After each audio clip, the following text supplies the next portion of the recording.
हाँ भाकर भाई। हाँ स्टूडियो ही हो ना? हाँ। अरे हाँ वही अपने कार खा ले। हाँ यार एक काम है आपसे। हाँ आप ही कर सकते हो, आप ही कर सकते हो और कोई नहीं कर सकता। हाँ ठीक है, ओके ओके।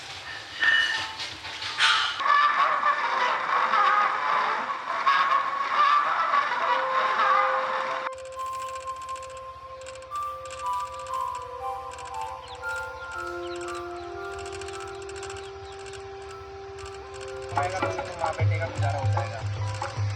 मुझे इसको शादी वादी करनी नहीं है, चिंता ही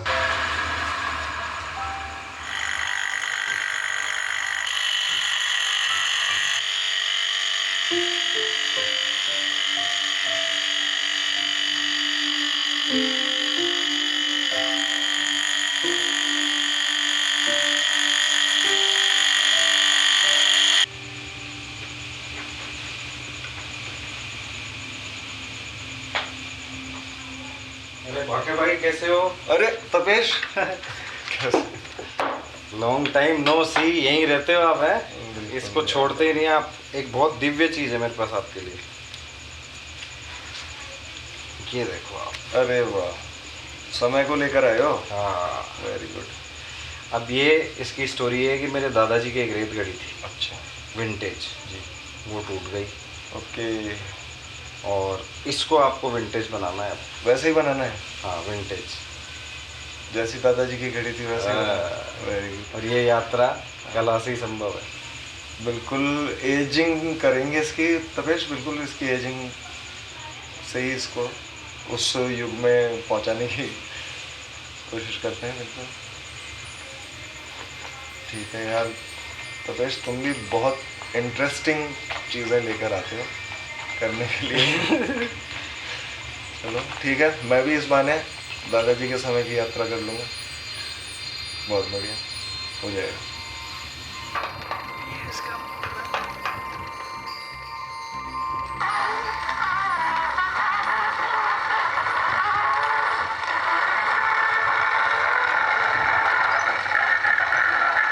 ये कहीं भी लगा दो क्या सुई? हैं? कहीं भी लगा दो। मेरा कहने का अर्थ ये था आपसे कि दुनिया वास्तव में परिवर्तन को बहुत जल्दी एक्सेप्ट करती है। उस बीच में हम उसको अगर ऐसा कुछ ठहराव वाली चीज़ देते हैं, आई मतलब सब कुछ ही है यहाँ पे, स्मेल भी है यहाँ पे, विजुअल भी है यहाँ पे, सुनाई भी दे रही है मुझे तो, जिसमें कईयों को नहीं सुनाई देती होगी, मुझे सुन भी रहा है कुछ कुछ।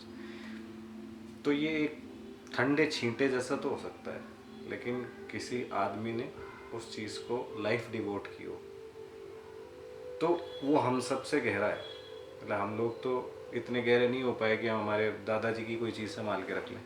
आप पता नहीं किस किस के दादाजियों की चीज़ें संभाल के रख रहे हो।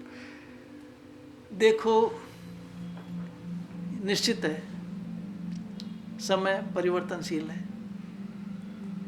चीज़ें आती हैं, बदलती हैं, रूप बदलती हैं, विचार बदलते हैं, धाराएं बदलती हैं, और ये आवश्यक भी है। चाहे लोक कलाओं में कहें या समृद्ध कलाओं में, शहरी कलाओं में कहें। लोक कला तो वैचारिक है, वो समय के साथ चलती है, नष्ट होती है, फिर बनती है, पर कभी ख़त्म नहीं होती है। प्रगति भी चलती है, समाप्त नहीं होती है, चलती रहती है, चलती रहती है, निरंतरता में। जब बात इन चीज़ों की आती है, जिन चीज़ों से मेरा लगाव है, मैं इसको प्रगति के साथ जोड़ता हूँ, मैं इसको परिवर्तन के साथ जोड़ता हूँ। इन चीज़ों से ही परिवर्तन बना है, क्योंकि ये चीज़ें थी, ये परिवर्तित हुई और दूसरे रूप में आई। आधुनिक युग में, वर्तमान में हमें सुविधाएं ज़्यादा प्रदान होने लगी, हम सुविधाओं की ओर दौड़ने लगे। उस समय एक ठहराव था, क्योंकि कुछ चीज़ों की कमी थी, तब रोचकता इनमें थी। पर रोचकता से समाज, एक आंतरिक उन्नति जिसको कहते हैं, जो दिखाई नहीं देती पर वो चलती थी। आजकल उसमें ठहराव आया है। आजकल हम प्रगति की परिभाषा अलग मानने लगे हैं। खैर, मेरा मानना है कि इन सब चीज़ों ने, इन तमाम चीज़ों ने जो अतीत राग के रूप में मैंने यहाँ एकत्रित की है, मैंने उस समय के सामयिक परिवर्तन को देखा है। हम हमारी कला को भूलते जा रहे हैं, हमारी उन चीज़ों को भूलते जा रहे हैं जिनसे ये परिवर्तन हुआ। ये अतीत राग उन लोगों का सम्मान है, उन चीज़ों का सम्मान है, उनका आदर है, उनका ये मिलन स्थल है जहाँ ये सब चीज़ें अपने ज़माने की बात करते हैं और इस परिवर्तन दौर को, इस परिवर्तन के समय में अपने आप को एक ठगा सा महसूस करते हैं। अरे हम तो क्या है, हम तो दीन है, अब हमारा क्या वक़्त है, अरे हमने तो जो देना था वो दे चुके हम। नहीं, आज का परिवर्तन का ये दौर इन्हीं से जन्म लिया हुआ है। आज जिन चीज़ों को हम देख रहे हैं वो सारी चीज़ें इनसे ही तो निकली हुई हैं। इसलिए मैंने मेरे इस अतीत राग स्टूडियो में इनको सम्मान के साथ रखा है। हाँ, इसमें रुचि मेरी बस वहीं से उत्पन्न हुई कि ये परिवर्तन हुआ तो कैसे हुआ, ये परिवर्तन हुआ तो क्यों हुआ, और ये परिवर्तन किस दिशा में जा रहा है, क्या इनसे हम कुछ ले रहे हैं या नहीं ले रहे हैं। ये सारा हमारी भावी पीढ़ी को बताने के लिए कि इस परिवर्तन में इन चीज़ों का कितना महत्वपूर्ण स्थान था।